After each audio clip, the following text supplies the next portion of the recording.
L'île qui n'existait pas. C'est un jeu que je fais souvent lorsque j'ai du temps.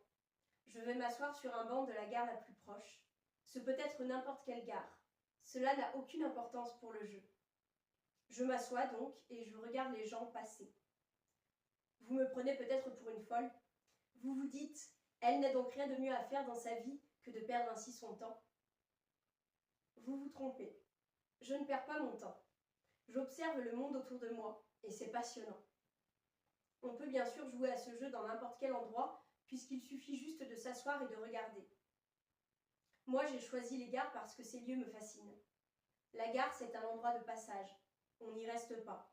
On y passe juste. Et on peut y croiser toutes sortes de gens étonnants.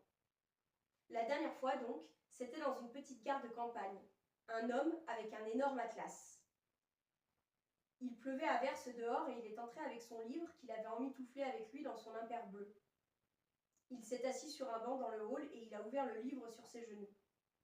J'étais assise dans cette gare depuis plus d'une heure et hormis un couple de jeunes mariés assez banal et une mère au bord de la crise de nerfs avec ses 5 enfants, je n'avais croisé personne d'autre. Il était déjà tard, mais je n'avais rien de prévu le lendemain et quelque chose chez cet homme avec son énorme livre piquait ma curiosité. Alors je décidai d'aller lui parler. Je me suis assise à côté de lui et j'ai attendu un moment avant de me lancer. « Bonsoir. »« Bonsoir, mademoiselle. »« Que lisez-vous ?»« L'Atlas du monde.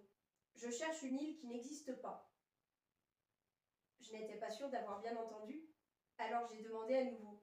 « Que lisez-vous ?»« L'Atlas du monde. Je cherche une île qui n'existe pas. » « Pardon, monsieur, mais si cette île n'existe pas, vous pensez qu'elle figure sur votre carte ?»« Je ne sais pas, c'est pour cela que je cherche. » Je restai un moment interdite.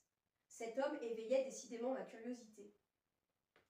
Un homme qui cherche sur une carte une île qui n'existe pas méritait selon moi qu'on s'intéresse à lui de plus près. Et puis je ne crois pas au hasard. Alors si la vie nous avait conduits tous les deux ici ce soir, je devais en profiter. Et puis-je vous demander pourquoi vous cherchez cette île ? Je ne sais pas encore, mais quand je l'aurai trouvée, je le saurai, me répondit l'homme avec aplomb.